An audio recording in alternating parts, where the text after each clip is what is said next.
Hey, welcome to Tabletop Skirmish Games. I'm Lee, and in this video I'll be taking you through a solo game of Brutality, the Skirmish Wargame.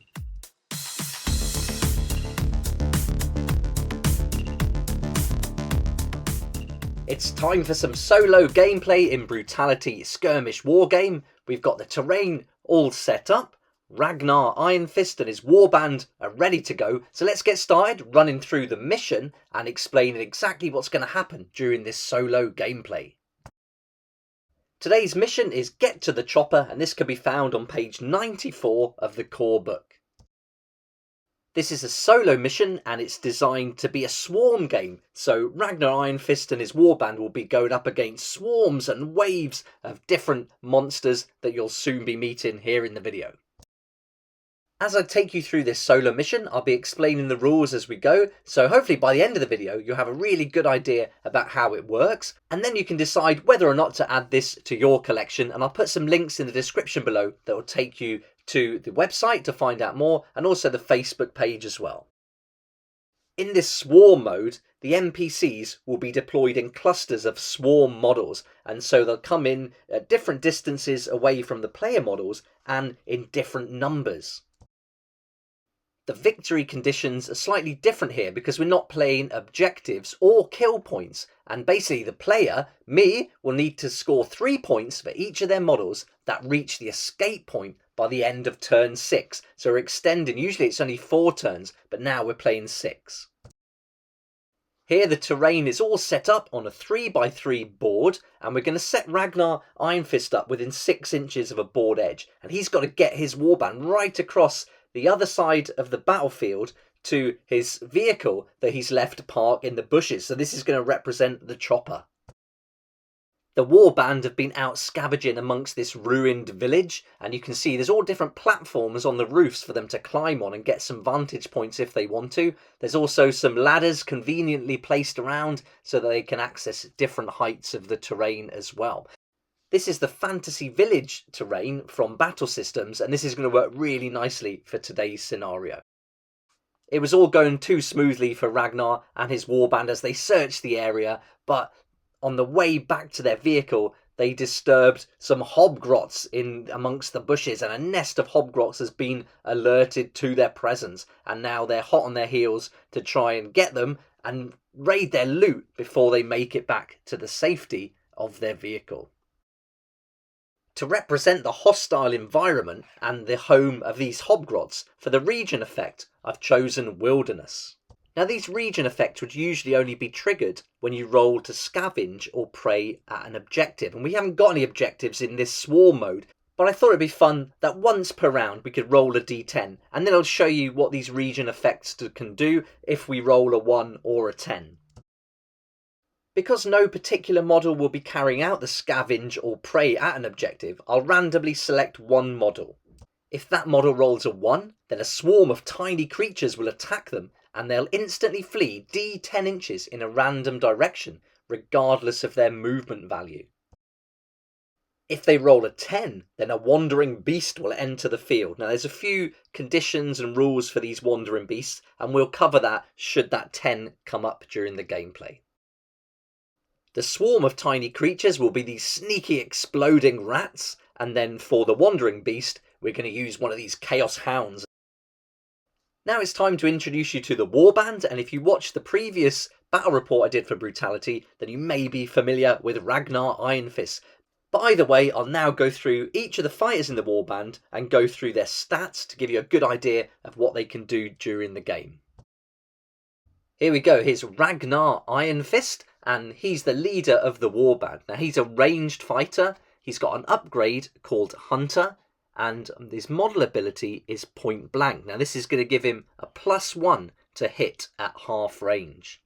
He's also got a +1 to his fighting skill and a +1 to his dexterity, so that's going to really help him out. He's got a nice movement of 8, that fighting skill is at 4, dexterity at 5, we can add 1 to both of those.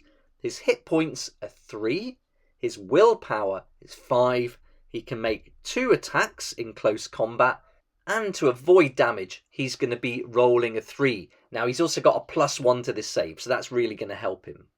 That Power Fist is a really tough weapon up close, but at range weapon, he's got a 20-inch range with his gun, and he can shoot twice. He also ignores cover with that, and out of line of sight rules as well.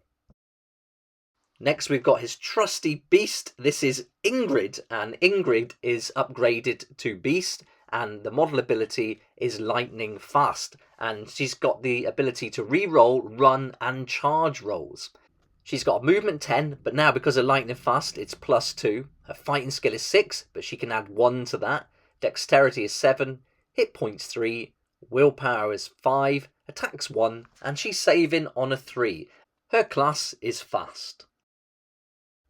Next up, we've got Vigi, and Vigi is a ranged class, and so he's the sniper for the warband. He's upgraded to heavy ranged. His model ability is point blank. He's got movement 6, but he can add 2 to that. His fighting skill's 4, dexterity is 5, but with a +1. Hit points are 4, willpower 5, attacking close combat is 1, and he's going to be saving on a 3. And his range weapon is 20-inch range, so he's got 2 shots with that, but for him, his aiming is free, so he's a really good shot with the weapon. Next up is Edgar, and he's a melee class. And he's got the model ability Sturdy. He's got a movement 6, a fighting skill 5, but with a +1 to upgrade that a little bit. His dexterity is 5, his hit points are 3, willpower 5. He's making 2 attacks, saving on a 2, so that +1 is really going to help him out there. And finally, we've got Inga the Witch, and she's been around for quite a long time, going slightly mad, but she's certainly still in the flight. She's the support class for the warband. She's upgraded to flight and agile with the model ability Stealthy. So she's also got some spells she can carry out, Time Slip and Protect. Her movement is 6, her fighting skill is 5, dexterity 4, hit points 3, willpower is 6, but she can add 1 to that. Her attack is just 1 in close combat, not 12, and she's going to be saving on a 2. For the faction trait, the warband have got stealth. Now these are marksmen, they're assassins, they're hunters, so they fit perfectly into this. They've got a constant benefit of being able to re-roll failed save rolls of 8 to 10 if a cover modifier is being applied to those rolls. They've got 2 feats which are applied to a single model from the list once per game. The first feat is that the model cannot be targeted by ranged attacks or charges this turn if the attacker is more than 6 inches away from them, and in the brackets there it tells us when we must declare to use this feat. With the second feat we can add 6 inches to the model's move stat, and this doesn't apply to the maximum run range, and you have to declare this at the beginning of the model's activation.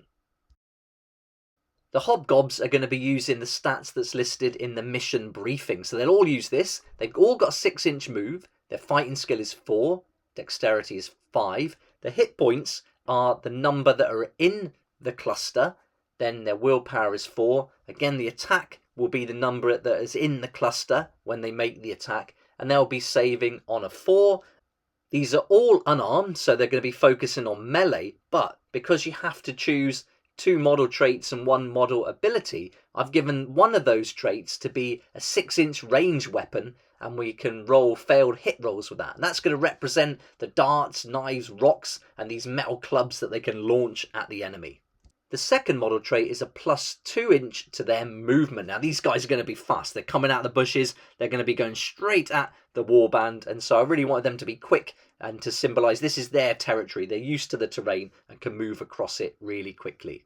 And for the model ability, I thought piercing worked really well with those daggers and knives they can throw as they're running across the battlefield. So when this model rolls a natural 9 or 10 with a ranged attack, the target suffers -1 save when trying to save this damage, and that's in addition to other modifiers. Each time we deploy a cluster of the swarm models of the Hobgobs, we'll be rolling and then using this table.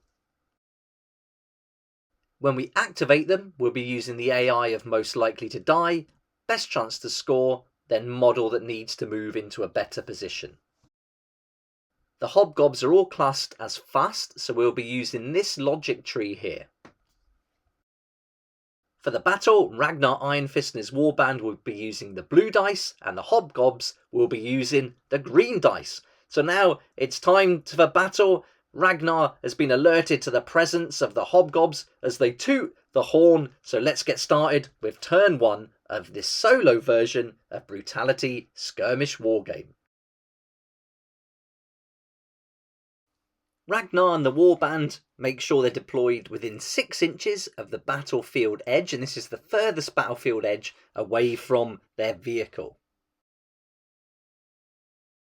Now we roll for the swarms, and we get a 2, a 2, and a 4. So this means we're going to get clusters of 4, 4, and 3 hobgobs, and they've got to be distanced away from the enemy. So we've got to make sure that these are 6 inches away, and this cluster of 3 here are 8 inches away. Vigi is going to activate first, and checking out the battlefield, he wants to get a nice position above these 2 clusters. So he's going to measure up, and he can certainly make it with his regular movement. He's got a movement of 8, but he does need to do it climbing, so does a dexterity check, and he beats the dexterity. He needed to roll equal or less than his dexterity, which is a 6, and that allowed him to make it to this nice vantage point. And as he's looking down on the battlefield, he's got the 2 clusters to aim for, but he chooses the one closest to him because that's half the range, and that means his point blank model ability comes into effect. That gives him +1, but he can also add 2 because aiming is free for him, so that makes that 2 7s. That beats the dexterity of 5, so now the hobgobs make 2 saving throws. Because they didn't roll equal or less than their saving roll, that's going to be 2 hits, and so 2 hobgobs are removed. Ranged attack is classed as armed, and so that's going to be 2 rolls on the wound chart, and let's have a look here. That's a 10 and a 7, so one's critical, that's an extra damage. That's going to take 1 more hobgob out of that, and the next one is blinded, so they're not going to be able to do anything except move in the next activation. And now it is their activation because they're the most likely unit to die, so they're going to take a movement, they go up to their movement allowance, and that ends their activation.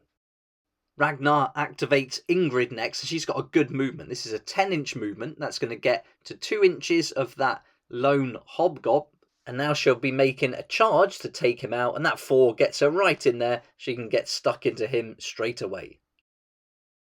Both fighters are going to attack at the same time, but let's roll Ingrid first. So she rolls a 4 and a 3, so that's going to be 2 hits.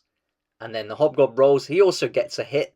So now they have to do their saving rolls. 2 for the hobgob, 1 for Ingrid. Ingrid fails, she's going to take a point of damage there. And now the hobgob, 1 success, 1 fail. That's 1 point of damage, and enough to take that hobgob out of the game. That brings Ingrid down to 2 hit points remaining. She won't have to roll on the wound chart though, because that hobgob is classed as unarmed. The next cluster activate, and their AI tells us they have to move to the closest, weakest target and get within the rear arc. So they've got to be 2 inches away though, so they position themselves ready for the charge. They roll an 8, so that gets them right in there, and so they can now charge into Ingrid and see if they can take those final 2 hit points away from her. So they move in, and then we're going to turn all the fighters to face each other. With 4 swarms in the cluster, they roll 4 attacks plus 1 extra because they charged, and Ingrid just gets that 1 attack. So Ingrid fails, and 2 of the hobgobs fail, but that leaves 3 hits, so now Ingrid has to make 3 saves. Needing 3 or less to save, Ingrid rolls a 4 and a 7, a terrible roll, and that's going to take 2 wounds off her, and that's enough to take her out of the battle. Inga the Witch activates next, making sure to stay 2 inches away from that cluster. She's got a movement 6, so she uses her movement, and then for her next action, she's going to choose to run, and she rolls, and that's going to be 5, so she can move another 5 inches now, and that's going to get her out of danger and closer to the extraction point. The next cluster moves in. They've got that movement 8, so they can cover quite a bit of ground here. But they roll a 1 on the charge, and that's not enough to get them in melee with Edgar. Ragnar thinks about shooting into the 2 clusters, but instead he's going to do a movement. He's got 8-inch movement. He does a cheeky maneuver with the boat, and now he's going to use his next action to run. So he rolls a dice to see how many. He gets a 10, but he can only move his maximum movement. So that means he can move another 8 inches. That's a really good roll for him and gets him closer to the extraction point for the next turn. That just leaves Edgar now, and he's got to stay 2 inches away from each of these clusters, so he can't go through the middle. So he's going to just stay 2 inches away from the one on the right, move 6 inches, and then charge into them. And with an 8-inch charge, that's plenty. He gets right in there, and now he can make his attack.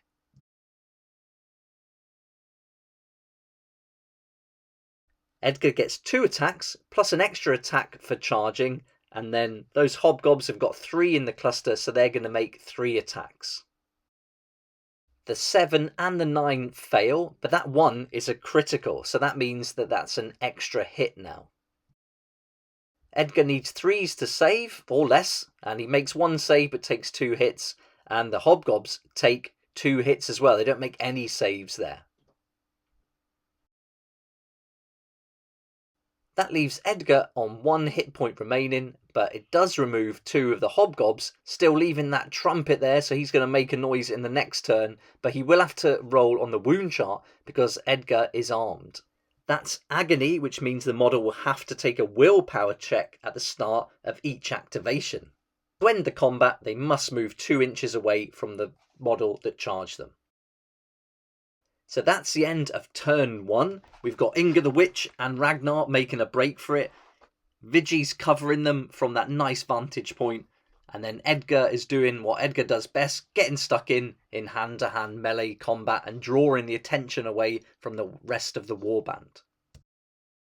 Inga's got a couple of powers she could use in the next turn. And in this turn, though, Ragnar was a bit cheeky using that boat, but he was able to cross that little pond and make a break for it. So let's see how that helps him out going into turn 2. Bad news for Ingrid, taking those hit points earlier on and being removed from the battle, but the vehicle's still there waiting, and now all they have to do is get past the next clusters of these hobgobs who are determined to stop them and raid them of their loot. So let's continue the action as we move in to turn number 2. Turn 2 begins and we roll for our clusters. And here we get a 2, a 6 and a 9. So that's going to be 3 coming in from 12 inches away, 2 from 10 inch and another 4 from 6 inches. Now using the AI and the idea of the mission where we have to put them ideally between the vehicle or the exit point and the models trying to flee the battlefield, I position all the different clusters in the right distance away from the models. And here again, the same idea, putting it between both these models and the exit point. So that's going to be 9 inches away, and then there'll be the third cluster going 6 inches away. Let's roll for that regional effect, and with a 6, nothing happens. So now it's time to activate the first fighter, and that'll be the hobgobs because they lost more models in the last turn. This hobgob makes a willpower check, fails it, and so all he can do is move. So he'll just reposition to make sure he's just 2 inches away from Edgar.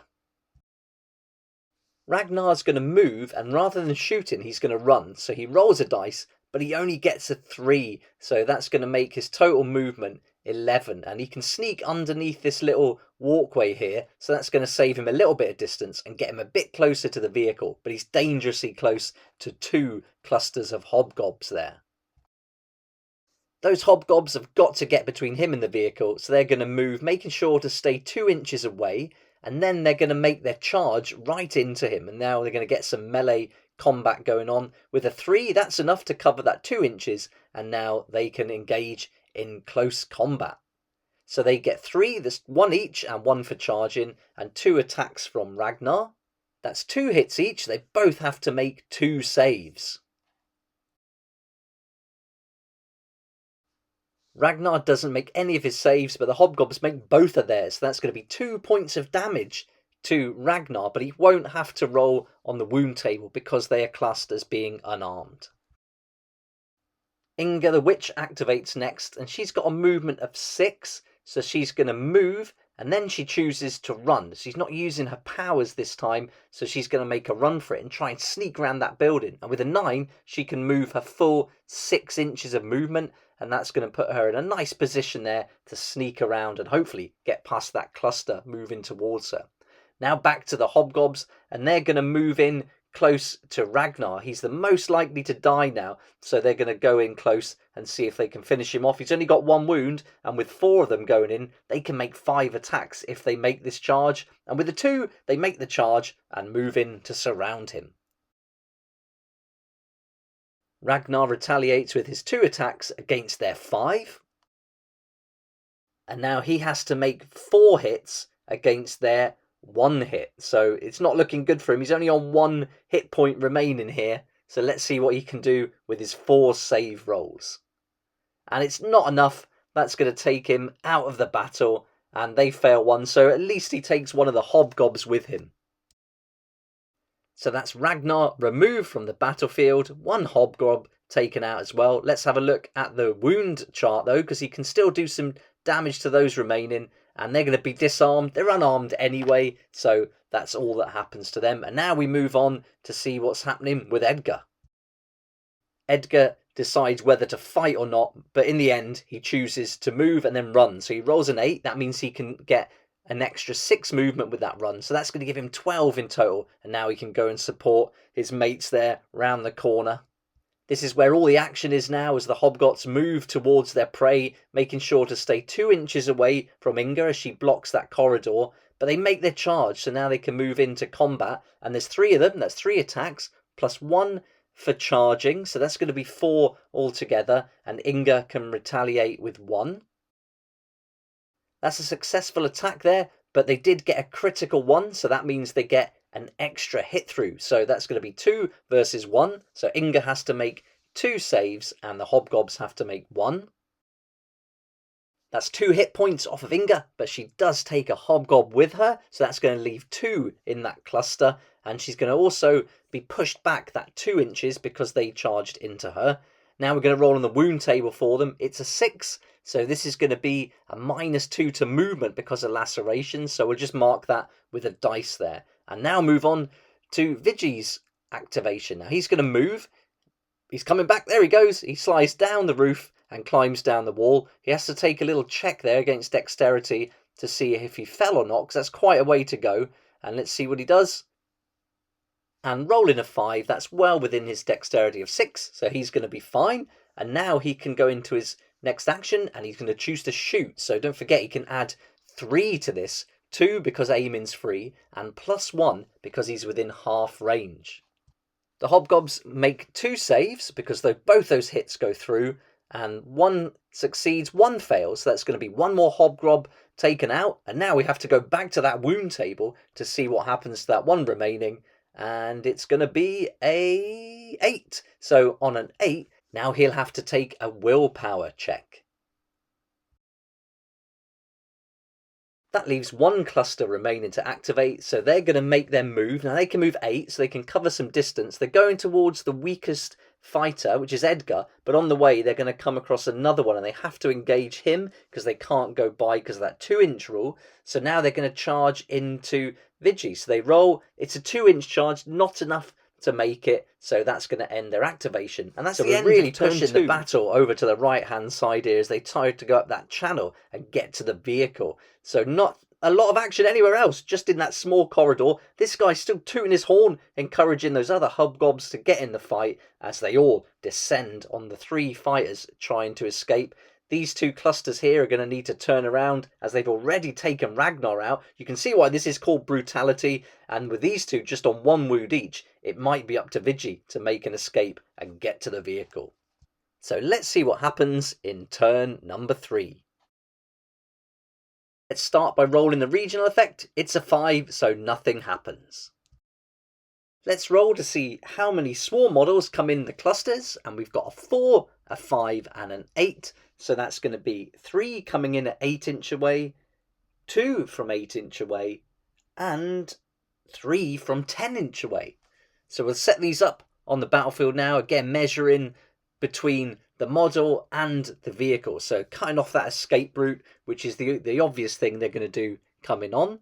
And we also want to get them closer to the weakest model as well. So this works out in both cases, so that's perfect. But this one we're going to put over here, because that would get them closer to them and then with those other 5 cutting off that escape route, this can kind of cut off another little diversion maybe around the building.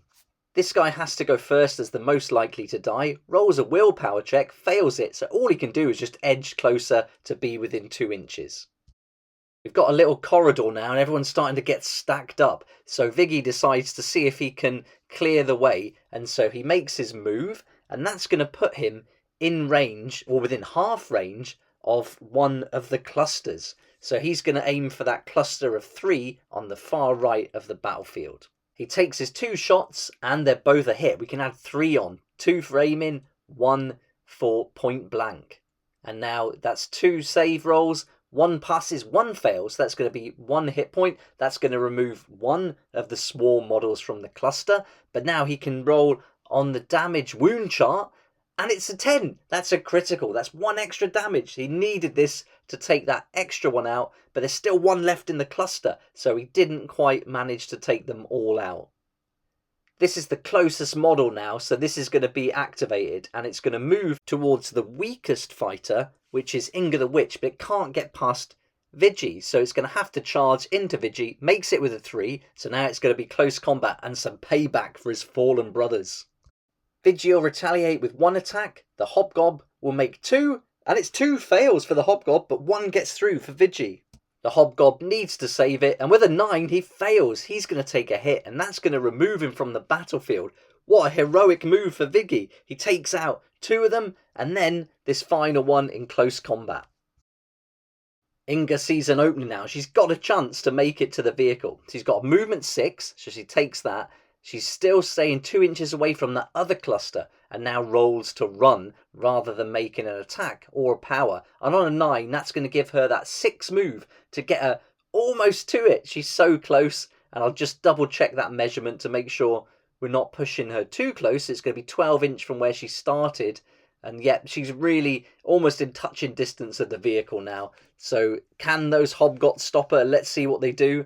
They're going to have to move towards her because she is the closest one to the vehicle. She's the weakest enemy model as well, and now they're going to charge in. On a 2 they just make it, so they're going to approach and try to get as close as they can between her and the vehicle, and now it's close combat. If she survives this, she could have a chance. The Hobgobs make 2 attacks plus 1 for charging, and then Inga makes 1 attack as well. But the Hobgobs fail to beat their fighting skill, and it's 1 save they have to make, and they make the save, so that'll just stay there. But she is pushed 2 inches back, so that's going to get her away from the vehicle and give them a bit more time to block her. Now Edgar's going to do something a bit heroic here. He's going to move in towards that lone Hobgob and try and take him out, and then put himself closer to those other clusters. So they're going to have to attack him if he can take out this one, and surely he will. He's got 2 attacks and he's pretty tough. He makes his 2 attacks plus 1 for charging, and that other Hobgob can't attack back because of that agony that was put on him in previous turns. So that is really successful, but he can make a save. He fails the save anyway, and that's going to take that Hobgob out of the battle, and now the other cluster will have to move towards Edgar.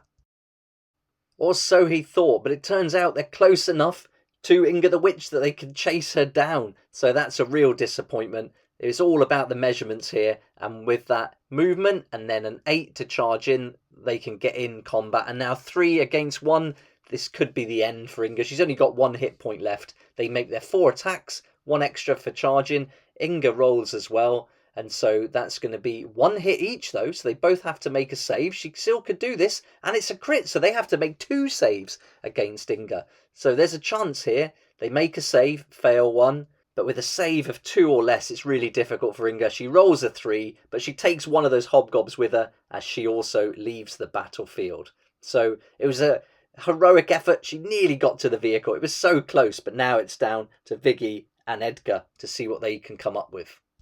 Over here, we've got a cluster of 4 and 1, and they're both going to move in now.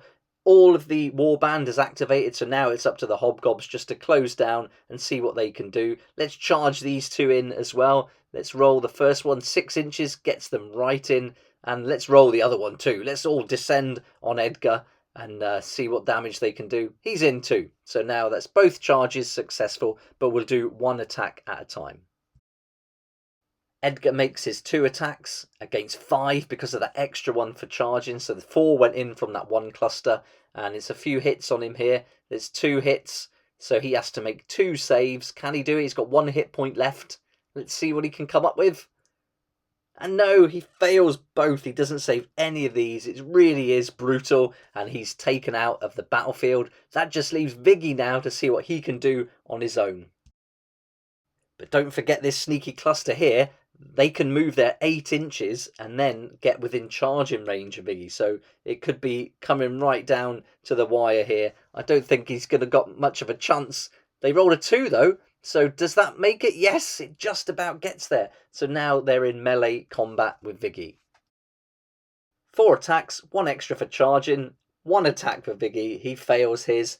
They make 3 of theirs. So that's going to be 3 saves he's going to have to make. Let's see what he can come up with. That 4 counts as an actual hit. So 3 saves coming up for Vigi, and he needs some good rolling here.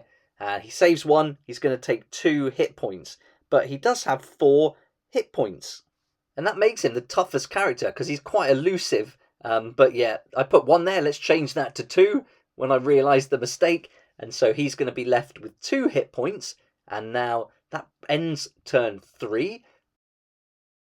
And what a turn that was. Inga the Witch got so close to the vehicle, she could almost touch it, but with all the action coming down that side, they really got closed in. Maybe they should have split up earlier on and gone in 2 directions to split up these swarms. They may have had a better chance. But now it looks like these guys are going to descend on the vehicle as Inga's taken out. Poor Edgar's taken out, and with Vigi remaining, going into turn 4, it's not looking good for him.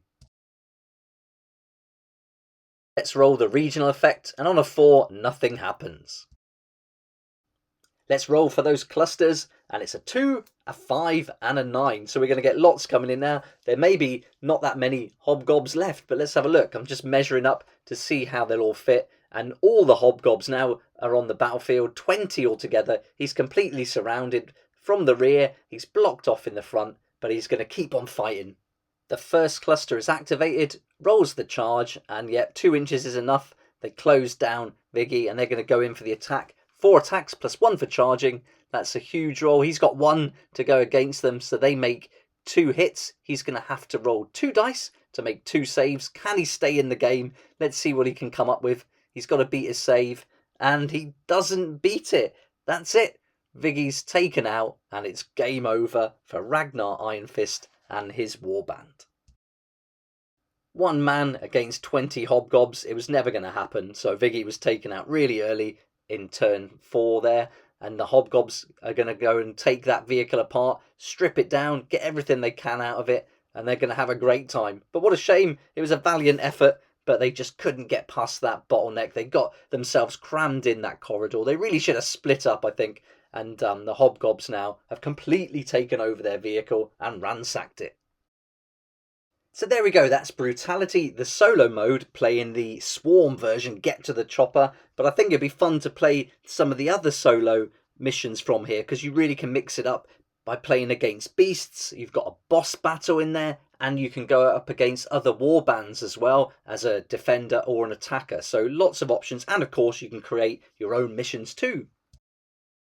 It was really fun getting Ragnar Iron Fist and the gang back out for another mission, and they'll be taking part in another battle report in 2 weeks' time, so come and check that out. This is where we're going to focus on the narrative missions and also the bestiary and arena mode. So there's loads of other modes we can use in this game, and I'll introduce you to them as the weeks go on.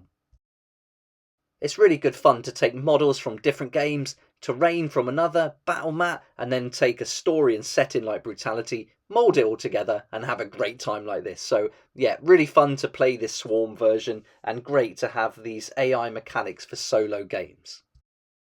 I did waste an ability on these guys though. I gave the Swarms, I gave them the 6-inch range weapon. They really didn't need it. They're all about melee and getting stuck in. So there wasn't really an opportunity where they would have even shot if they could, because they could all move that 8 inches with the extra 2 and get into melee range by charging. So yeah, I didn't need to do that, and that would have only made them stronger and made the game that much more tense. But once those swarms of 3 or 4 were coming in with the extra attack for charging, you can really see why this game is called Brutality.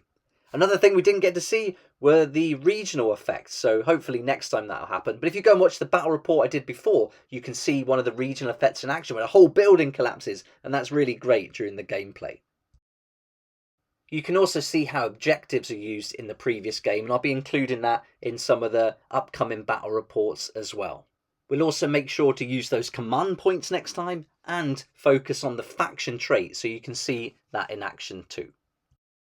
If you like the look of Brutality, the skirmish wargame, then I'll put links below in the description where you can go and find out more at the website, order a copy and support Scott Wainwright, who's the author of the book. I hope you enjoyed the video, and if you've played Brutality before and you notice any mistakes, make sure to let me know in the comments as well so I can improve and make it better for next time. But for now, thanks so much for watching. Please like if you like it, subscribe for more videos like this, and don't forget to hit that notification bell to join me next time on Tabletop Skirmish Games. I'd like to say a huge thank you to my Patreon supporters who make these daily videos possible, and if you're interested in joining the community, it'd be awesome to see you there, and I'll put a link for that in the description down below.